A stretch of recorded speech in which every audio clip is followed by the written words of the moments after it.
प्रिय दर्शकों, आप सबका इस क्रमबद्ध बाइबल अध्ययन कार्यक्रम सत्य वचन में एक बार फिर से हार्दिक स्वागत है। मुझे आशा है कि आप सब इस क्रमबद्ध बाइबल अध्ययन के द्वारा अवश्य ही महत्वपूर्ण बातों को सीख रहे हैं और आशीषें भी प्राप्त कर रहे हैं। आज हम उत्पत्ति 27 उसके 1 से 46 पद पर अपना ध्यान केंद्रित करने वाले हैं। ये अध्याय परिवार के भीतर के संघर्ष, मानवीय दुर्बलता और परमेश्वर की संप्रभु योजना को उजागर करता है। इसमें हम देखेंगे कि वृद्ध इसहाक अपने बड़े पुत्र एसाव को आशीर्वाद देने की तैयारी करते हैं, परंतु रिबका छोटा पुत्र याकूब को आशीर्वाद प्राप्त करने के लिए योजना बना रही होती है। मित्रों, हम देखेंगे कि याकूब छल से अपने पिता का आशीर्वाद प्राप्त करता है। आइए हम परमेश्वर के दास के द्वारा इसकी गंभीरता को समझें।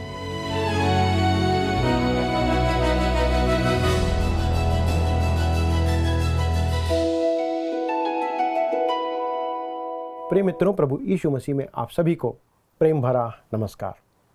मित्रों, मुझे पूरा विश्वास है कि आप आज के अध्ययन के लिए उत्सुकता के साथ तैयार बैठे हैं। तो आइए हम अपने अध्ययन को आरंभ करते हैं और आज के वचन के द्वारा आशीष प्राप्त करते हैं। आज हम अध्याय 27 से अपना अध्ययन आरंभ करेंगे, जिसका विषय है याकूब एसाव के पहलौठेपन का अधिकार ले लेता है और लाबान के घर भाग जाता है, जो उसका मामा था। दोस्तों, इस अध्याय का मुख्य विषय है कि याकूब और रिबका याकूब के लिए इसहाक की आशीष प्राप्त करने की साजिश करते हैं। वह आशीष जो इसहाक एसाव को देना चाहता था, उसे वो प्राप्त कर लेते हैं। आप देखेंगे कि याकूब अपने पिता की आशीषें प्राप्त करना चाहता था और उसे मालूम था कि परमेश्वर ने उसकी माता से प्रतिज्ञा की है कि बड़ा बेटा जो है वह छोटे का दास होगा। इस प्रकार से वे सारी आशीषें उसकी ही होने वाली थी। उस पर भी याकूब ने परमेश्वर पर विश्वास नहीं रखा। उसकी माता रिबका ने भी परमेश्वर पर भरोसा नहीं रखा। उसी प्रकार उनका पिता इसहाक भी परमेश्वर पर भरोसा नहीं रखता था, नहीं तो वह भी याकूब को दरकिनार कर एसाव को आशीष देने का प्रयास नहीं करता। और आप देखते हैं कि ये तीनों जो है इस बात पर विश्वास नहीं करते थे। वह परमेश्वर के वचन के विपरीत अपनी भावनाओं, अपनी इच्छा और अपनी योजना के अनुसार चलते हैं। याकूब ने एसाव के पहलौठे के अधिकार को पाने के लिए जो तरीका अपनाया, उसे किसी भी प्रकार से सही ठहराया नहीं जा सकता और ना परमेश्वर उसे सही ठहराता है। उसने धोखे और छल का उपयोग किया। उसका कृत्य बहुत बुरा था। जिस प्रकार परमेश्वर ने हाजिरा और इस्माइल के विषय में सारा और अब्राहम को दोषी ठहराया था, उसी प्रकार इस काम में, इस कृत्य को भी वह अस्वीकार करता है। परमेश्वर कभी याकूब की चालाकी और उसके छल का उपयोग कभी नहीं करेगा। जैसा हम आगे जा करके देखेंगे कि परमेश्वर याकूब से अलग ही तरीके से व्यवहार करता है।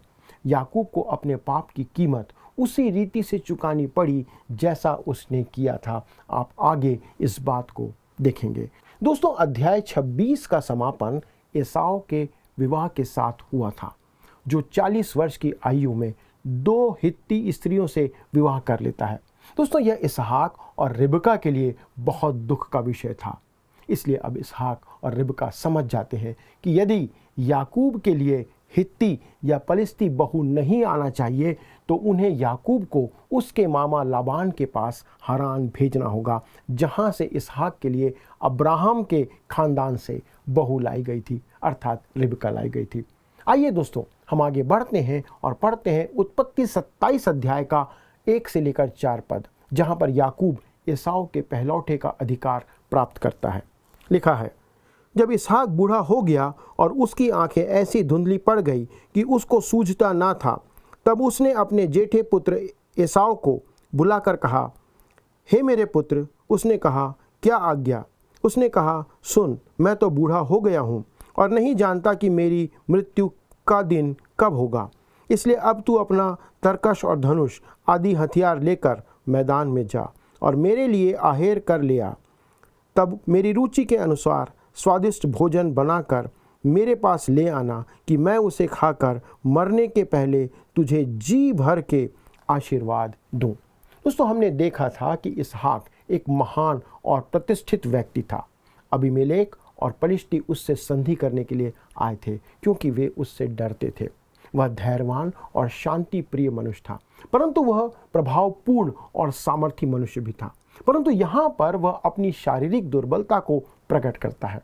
जीवन भर एसाव इसहाक का प्रिय बना रहा और याकूब रिबका का अधिक प्रिय बना रहा। एसाव एक अच्छा शिकारी था जो घर के बाहर शिकार पर जाता था। कभी वह हिरण या अन्य पशुओं का शिकार करके घर लाता था। वह शिकार को आग में भूनकर और बना करके पका करके अपने पिता को देता था, जिसका आनंद ये बूढ़ा इसहाक लिया करता था।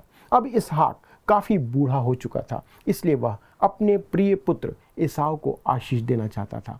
दोस्तों, वह इस बात को भली भांति जानता था कि परमेश्वर ने कहा था कि बड़ा छोटे का सेवक होगा। फिर भी वह परमेश्वर की बातों को नज़रअंदाज करके एसाव को आशीष देना चाहता था और ये उसकी गलती थी। इसलिए वह एसाव से कहता है कि बाहर जाकर उसके लिए शिकार ले आए ताकि वह उसे जी भर के आशीर्वाद दे सके। मित्रों, यहाँ पर हम इस परिवार को दिया गया प्रकाशन देख सकते हैं जो यहाँ पर प्रकट होता है। क्या आपने इस बात पर ध्यान दिया कि जब से हमने इस मुख्य भाग का अध्ययन आरंभ किया है, यह परिवार संघर्ष करते आ रहा है। पहले हाजिरा के कारण अब्राहम के परिवार में संघर्ष आया और अब इस परिवार में जो 2 जुड़वे बेटे हैं उसके कारण इस परिवार में संघर्ष आता है। आइए हम आगे बढ़ते हैं और इस बात को और गहराई से देखते हैं। पद 5 से 8 में लिखा हुआ है, तब एसाव आहेर करने को मैदान में गया। जब इसहाक एसाव से यह बात कर रहा था तब रिबका सुन रही थी। इसलिए उसने अपने पुत्र याकूब से कहा, सुन, मैंने तेरे पिता को तेरे भाई एसाव से यह कहते सुना है, तू मेरे लिए आहेर करके उसका स्वादिष्ट भोजन बना कि मैं उसे खाकर तुझे यहोवा के आगे मरने से पहले आशीर्वाद दूं। इसलिए अब हे मेरे पुत्र, मेरी सुन और यह आज्ञा मान। दोस्तों, यहाँ पर रिबका ने इसहाक की बातें चुपके से सुन ली। याकूब उसका प्रिय था, इस कारण वह धोखा देने वाली एक योजना बनाती है। यह पूर्णतः धोखेबाजी थी और किसी भी प्रकार से आप इसे सही नहीं ठहरा सकते, ना सही ठहराया जा सकता। परमेश्वर इसे इतिहास में इसलिए दर्ज कर रहा है कि हम जानें कि गलत क्या है, पर फिर भी वह इसकी भर्त्सना करता है, यद्यपि ये बाइबल में लिखा हुआ है। दोस्तों, हम आगे इसे देखेंगे कि परमेश्वर क्यों इसे धिक्कारता है। याद रखें मित्रों, जो कुछ भी यहाँ पर चल रहा है, आप आगे देखेंगे कि याकूब के साथ वैसा ही वैसा घटता है जैसा याकूब आज यहाँ पर कर रहा है। आगे पद 9 से 11 में लिखा हुआ है कि बकरियों के पास जाकर बकरियों के 2 अच्छे अच्छे बच्चे ले आ और मैं तेरे पिता के लिए उसकी रुचि के अनुसार उनके मांस का स्वादिष्ट भोजन बनाऊंगी। तब तू उसको अपने पिता के पास ले जाना कि वह उसे खाकर मरने से पहले तुझको आशीर्वाद दे। याकूब ने अपनी माता रिबका से कहा, सुन, मेरा भाई एसाव तो रोंआर पुरुष है और मैं रोमहीन पुरुष हूँ। दोस्तों, यहाँ पर एसाव न केवल बाहर जाने वाला और लाल रंग का मनुष्य था, परंतु आप देखते हैं कि उसका शरीर जो है वो बालों से भरा हुआ था। उसके शरीर को रोंआर शरीर कहा गया है, उसके शरीर में बाल भरा हुआ था। तब हम आगे बढ़ते हैं और पद 12 में पढ़ते हैं, जैसा लिखा है, कदाचित मेरा पिता मुझे टटोलने लगे तो मैं उसकी दृष्टि में ठग ठहरूंगा और आशीष के बदले शाप ही कमाऊंगा। दोस्तों, आप देखते हैं कि वह ठगने नहीं जा रहा था, परंतु वो वास्तव में ठग था, वो ठगने का काम कर रहा था। तब पद 13 से 17 में इस प्रकार लिखा हुआ है, हम पढ़ते हैं, उसकी माता ने उससे कहा, हे मेरे पुत्र, शाप तुझ पर नहीं मुझ ही पर पड़े। तू केवल मेरी सुन और जाकर वे बच्चे मेरे पास ले आ। तब याकूब जाकर उनको अपनी माता के पास ले आया और माता ने उसके पिता की रुचि के अनुसार स्वादिष्ट भोजन बना दिया। तब रिबका ने अपने पहलौठे पुत्र इसहाक के सुंदर वस्त्र जो उसके पास घर में थे, उनको अपने छोटे पुत्र याकूब को पहना दिया और बकरियों के बच्चों की खाल को उसके हाथों में और उसके चिकने गाल में लपेट दिया और वह स्वादिष्ट भोजन और अपनी बनाई हुई रोटी भी अपने पुत्र याकूब के हाथ में दे दी। मित्रों, इस पर ना चाहते हुए भी मैं कुछ कहना चाहता हूँ। वह बकरी की खाल को याकूब की गर्दन और हाथों के पीछे पहना देती है कि जब उसका पिता उसे छुए तब उसको एसाव का एहसास हो। उसने उसे एसाव के कपड़े भी पहना दिए कि वह एसाव के समान ही महकते रहे। दोस्तों, वैसे भी लगता है कि एसाव की महक उसकी खुशबू जो है इतनी तीक्ष्ण नहीं रही होगी। मुझे यह घटना उन दो मनुष्यों की अजीब कहानी सी प्रतीत होती है जिसमें दो व्यक्ति किसी छोटे और तंग स्थान में एक साथ काम करते थे। अंततः एक व्यक्ति ने दूसरे से कहा, हम में से किसी एक व्यक्ति का इत्र बहुत तेजी से, हमारा जो सेंट लगाया है वो बहुत तेजी से महकने वाला है। इस पर दूसरे व्यक्ति ने कहा, वह तुम्हारा ही होगा क्योंकि मैं तो इत्र लगाता ही नहीं हूँ। दोस्तों, मुझे नहीं लगता कि एसाव कुछ ऐसा ही महकता रहा होगा। शायद वह बहुत कम नहाता था, इस कारण उसकी महक अलग रही होगी। दोस्तों, बात ऐसी है कि यदि आप उसे देख भी ना पाए पर आप उसकी महक से उसे पहचान सकते हैं। यही एसाव है, यही उसकी पहचान है। तब हम आगे पढ़ते हैं, पद 18 से 20 में लिखा हुआ है, तब वह अपने पिता के पास गया और कहा, हे मेरे पिता। उसने कहा, क्या बात है? हे मेरे पुत्र, तू कौन है? याकूब ने अपने पिता से कहा, मैं तेरा जेठा पुत्र एसाव हूँ। मैंने तेरी आज्ञा के अनुसार किया है, इसलिए उठ और बैठकर मेरे आहेर के मांस में से खा कि तू जी से मुझे आशीर्वाद दे। इसहाक ने अपने पुत्र से कहा, हे मेरे पुत्र, क्या कारण है कि वह तुझे इतनी जल्दी मिल गया? उसने यह उत्तर दिया, तेरे परमेश्वर यहोवा ने उसको मेरे सामने कर दिया। यहाँ पर विश्वास कीजिए दोस्तों, यह याकूब बड़े ही अच्छे तरीके से धोखा देना जानता था और धोखा दे रहा था। जैसे कि आप भी बहुत से धोखाबाजों को अपने चारों ओर आज देख सकते हैं। वो इतनी खूबसूरती से लोगों को धोखा देते हैं और वे बेवकूफ़ बनाने का काम करते हैं। वे कहते हैं परमेश्वर उनकी अगुवाई कर रहा है। आज ऐसे अनेक प्रचारक हैं जो कि धोखा देते हैं, लोगों से झूठ बोलते हैं। परमेश्वर, वो कहते हैं कि परमेश्वर ने उनसे ऐसा कहा है या उन्हें ऐसा बताया है। कभी कभी परमेश्वर उन्हें असाधारण या गलत काम करने के लिए भी अगुवाई करते हुए हम उनसे सुन सकते हैं और वे झूठ कहते हैं। कभी कभी ऐसा देखने में आता है मित्रों कि हमारे मसीही भाई बहन सोचते हैं कि वे वह काम भी कर सकते हैं जिसके लिए माफिया या अपराधी लोग गिरफ्तार किए जाते हैं, और वे परमेश्वर का नाम लेकर के बहुत से गलत कामों को करते हैं। परंतु ये लोग बड़ी धार्मिकता के साथ प्रार्थना करके कहते हैं कि यही परमेश्वर की इच्छा है और लोगों को मूर्ख बनाते हैं। मित्रों, विश्वास कीजिए, यहाँ पर याकूब भी एक धार्मिक धोखेबाज की भूमिका निभा रहा है और वो धार्मिक रीति से अपने पिता को धोखा दे रहा है, और इस धोखे के साथ परमेश्वर का कोई लेना देना नहीं है। इस बात को आप अपने दिमाग में बैठा लीजिए। यद्यपि ये बाइबल में लिखा हुआ है, लेकिन परमेश्वर इसका अनुमोदन नहीं करता है। अब हम आगे बढ़ते हैं, पद 21 से 27 में क्या लिखा हुआ है। फिर इसहाक ने याकूब से कहा, हे मेरे पुत्र, निकट आ, मैं तुझे टटोल कर जानूं कि तू सचमुच मेरा पुत्र एसाव है कि नहीं। तब याकूब अपने पिता इसहाक के निकट गया और उसने उसको टटोल कर कहा, बोल तो याकूब का सा है, पर हाथ एसाव ही के से जान पड़ते हैं। और उसने उसको नहीं पहचाना, क्योंकि उसके हाथ उसके भाई के से रोंआर थे। अतः उसने उसको आशीर्वाद दिया और उसने पूछा, क्या तू सचमुच मेरा पुत्र एसाव है? उसने कहा, हाँ मैं हूँ। तब उसने कहा, भोजन को मेरे निकट ले आ कि मैं अपने पुत्र के आहेर के मांस में से खाकर तुझे जी भर के आशीर्वाद दूँ। तब वह उसको उसके निकट ले आया और उसने खाया, और वह उसके पास दाख मधु भी लाया और उसने पिया। तब उसके पिता इसहाक ने उससे कहा, हे मेरे पुत्र, निकट आकर मुझे चूम। उसने निकट आकर उसको चूमा और उसने उसके वस्त्रों का सुगंध पाकर उसको आशीर्वाद दिया। देख मेरे पुत्र की सुगंध जो ऐसे खेत की सी है जिस पर यहोवा ने आशीष दी हो।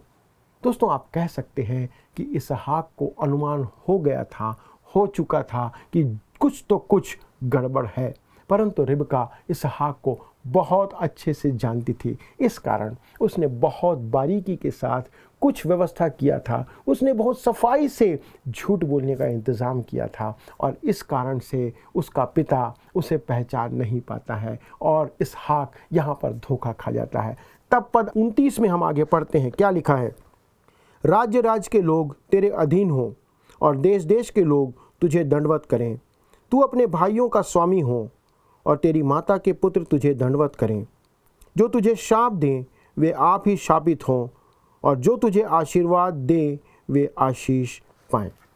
दोस्तों, यहाँ पर इसहाक वही आशीष देता है जो उसने प्राप्त की थी, अर्थात इसहाक को जो प्राप्त हुई थी वो आशीष वही वो उसे देता है और उसे ही वह आगे बढ़ा रहा था जो उसके जीवन में प्राप्त हुआ था। परंतु यहाँ पर रोचक बात यह है कि वे आशीषें, ध्यान दीजिए, वे आशीषें पहले से ही याकूब को परमेश्वर के द्वारा दी जा चुकी थी। परमेश्वर पहले ही कह चुका था, परमेश्वर तो पहले से याकूब को इस बात के लिए अधिकार दे चुका था कि वो इस आशीष का अधिकारी होगा। परमेश्वर इस धोखे को जो यहाँ पर दिया गया है ग्रहण नहीं करता और उस कारण से वो आशीष उसे नहीं देता है। इस बात को भी ध्यान रखें कि इस कृत्य में, इस पूरे नाटक में आप देखते हैं कि परमेश्वर ने इस कारण से याकूब को आशीष नहीं दिया।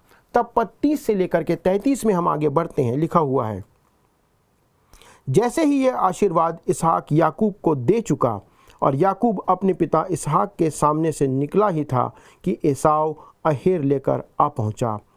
तब वह भी स्वादिष्ट भोजन बनाकर अपने पिता के पास ले आया और उससे कहा, हे मेरे पिता, उठकर अपने पुत्र के अहेर का मांस खा, ताकि मुझे जी भर के आशीर्वाद दे। उसके पिता इसहाक ने पूछा, तू कौन है? उसने कहा, मैं तेरा जेठा पुत्र एसाव हूँ। दोस्तों, यहाँ पर आप देखते हैं कि किस प्रकार से वो धोखा खा जाता है। और तब 33 में आगे कहता है, तब इसहाक ने अत्यंत थर-थर काँपते हुए कहा, फिर वह कौन था जो आहेर करके मेरे पास ले आया था और मैंने तेरे आने से पहले सब में से कुछ कुछ खा लिया और उसको आशीर्वाद दिया, अब उसको आशीष लगी भी रहेगी। दोस्तों, यहाँ पर एक प्रश्न उठता है कि क्या हिरण और बकरी के मांस में या उसके स्वाद में अंतर नहीं होता है, या क्या उसने इस बात को नहीं पहचाना? परंतु शायद वह एक समान लगता हो सकता है कि उनका स्वाद एक समान हो। इस कारण ही इसहाक उसे पहचान नहीं पाया, परंतु उसे शक जरूर हुआ था। उसके मन में एक डाउट आया था कि क्या वास्तव में ये याकूब है या एसाव है। अब हम यहाँ पर देखते हैं कि इसहाक को समझ आता है कि कैसे चतुराई से याकूब ने वो आशीष प्राप्त कर लिया है और उसे धोखा दे दिया है। आइए हम आगे बढ़ते हैं और पढ़ते हैं पद 34 से 41 तक। लिखा है, उसके पिता की यह बात सुनते ही एसाव ने अत्यंत ऊंचे और दुख भरे स्वर में चिल्लाकर अपने पिता से कहा, हे मेरे पिता, मुझको भी आशीर्वाद दे। उसने कहा, तेरा भाई धूर्तता से आया और तेरे आशीर्वाद को ले चला गया। उसने कहा, क्या उसका नाम याकूब यथार्थ नहीं रखा गया? उसने मुझे 2 बार अड़ंगा मारा, मेरे पहलौठे का अधिकार तो उसने ले ही लिया था और अब देख उसने मेरे आशीर्वाद भी ले लिया है। फिर उसने कहा, क्या तूने मेरे लिए भी कोई आशीर्वाद नहीं सोच रखा है? इसहाक ने एसाव को उत्तर देकर कहा, सुन, मैंने उसको तेरा स्वामी ठहराया है और उसके सब भाइयों को उसके अधीन कर दिया है और अनाज और नया दाख मधु देकर उसको पुष्ट किया है। इसलिए अब हे मेरे पुत्र, मैं तेरे लिए क्या करूं? इसके आगे पद 38 में कहता है, एसाव ने अपने पिता से कहा, हे मेरे पिता, क्या तेरे मन में एक ही आशीर्वाद है? हे मेरे पिता, मुझको भी आशीर्वाद दे। यूँ कहकर एसाव फूट फूट कर रोया। पद 39 में आगे कहता है, उसके पिता इसहाक ने उससे कहा, सुन, तेरा निवास उपजाऊ भूमि से दूर हो और ऊपर से आकाश की ओस उस पर ना पड़े। तू अपनी तलवार के बल से जीवित रहे और अपने भाई के अधीन तो हो, पर जब तू स्वाधीन हो जाएगा तब उसके जुए को अपने कंधे पर से तोड़ फेंके। दोस्तों, ये है वो आशीष जो कि यहाँ पर एसाव को दी जाती है। आइए अब हम आगे बढ़ते हैं और याकूब का लाबान के पास जाना या वहाँ पर भाग जाना देखते हैं और पढ़ते हैं पद 41 को। लिखा है, एसाव ने तो याकूब से अपने पिता के दिए हुए आशीर्वाद के कारण बैर रखा और उसने सोचा, मेरे पिता के अंतकाल का दिन निकट है, फिर मैं अपने भाई याकूब को घात करूँगा। अब देखते हैं दोस्तों कि एसाव सोच रहा था कि मेरा पिता जो है वो बूढ़ा हो चुका है, अब वो ज़्यादा समय तक जीवित नहीं रहेगा, वो मरने पर है और जैसे ही मेरे पिता की मृत्यु हो जाएगी मैं याकूब को मार डालूंगा, उसे समाप्त कर दूंगा और उससे अपना पीछा छुड़ा लूँगा। यह उसके हृदय के विचार थे जिसे उसने निश्चित ही ठान लिया था और अन्य लोगों के साथ भी शायद उसने साझा किया होगा या बताया होगा। आइए तब हम आगे बढ़ते हैं और पद 42 और पद 43 को पढ़ते हैं। यहाँ लिखा है, जब रिबका को उसके पहलौठे पुत्र एसाव की ये बातें बताई गई तब उसने अपने छोटे पुत्र याकूब को बुलाकर कहा, सुन, तेरा भाई एसाव तुझे घात करने के लिए अपने मन में धीरज रखे हुए है, इसलिए अब हे मेरे पुत्र मेरी सुन और हारान को मेरे भाई लबान के पास भाग जा। दोस्तों यहाँ पर हम देखते हैं कि रिबका उन बातों को फिर से अपने तरीके से हल करने का प्रयास करती है। वह याकूब से कहती है, तुझे जीवित बचाने के लिए अपना घर छोड़ना होगा, तुझे जीवित रहने के लिए अपना घर छोड़ना होगा।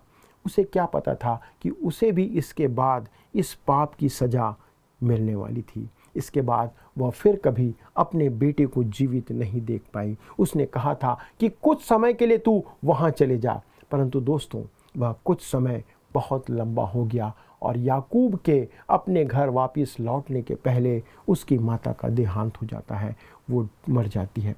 दोस्तों हमें यह स्मरण रखना है कि याकूब उसका प्रिय था, अपनी माता का प्रिय था। वह चाहती थी कि याकूब उसके भाई लाबान के पास चला जाए और उसे वह वहाँ भेज देती है।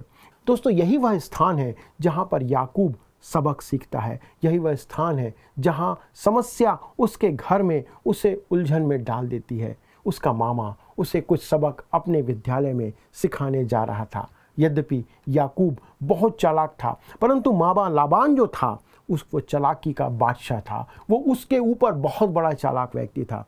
परंतु बेचारा याकूब अपने मामा के सामने बिल्कुल नौसिखिया लगेगा और तब इससे पहले कि सब कुछ समाप्त हो जाए वह अपनी निराशा में परमेश्वर को पुकार उठेगा, अर्थात याकूब परमेश्वर की ओर पुकार उठता है। आइए अब हम पढ़ते हैं पद 44 और 45। लिखा है, और थोड़े दिन तक अर्थात जब तक तेरे भाई का क्रोध न उतरे तब तक उसी के पास रहना। फिर जब तेरे भाई का क्रोध तुझ पर से उतरे और जो काम तूने उससे किया है उसको वह भूल जाए, तब मैं तुझे वहाँ से बुलवा भेजूंगी। ऐसा क्यों हो कि एक ही दिन में मुझे तुम दोनों से रहित होना पड़े। दोस्तों आपने सुना कि उसने कहा था थोड़े दिन के लिए वहाँ चला जा। वह थोड़े दिन का समय लंबे 20 वर्षों में परिवर्तित हो गया। उस समय के अंतराल में रिबका की मृत्यु हो जाती है और वह फिर अपने बेटे को इसके बाद कभी नहीं देख पाई, जो उसका प्रिय और उसका दुलारा पुत्र था।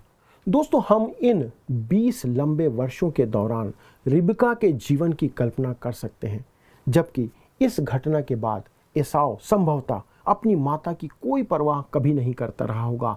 वो बिल्कुल अकेली पड़ गई होगी, कोई उसे देखने वाला नहीं रहा होगा। तब आइए हम पद 46 को पढ़ते हैं, जहाँ पर हम याकूब का लबान के पास जाना देखते हैं। लिखा है,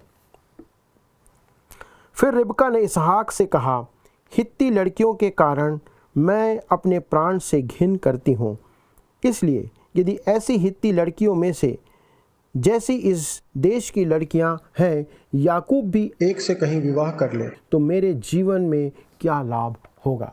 दोस्तों आपको याद होगा कि एसाव ने भी इन हित्ती स्त्रियों से विवाह किया था जो परमेश्वर को नहीं जानती थी। इस कारण परिवार में पहले से ही दुख था, यहाँ तक कि रिबका भी उससे ऊब चुकी थी। अब वह इसहाक से कहती है कि यदि याकूब भी यहाँ रहता है तो संभवतः बड़े भाई की तरह वह भी हित्ती स्त्रियों को ब्याह लेगा।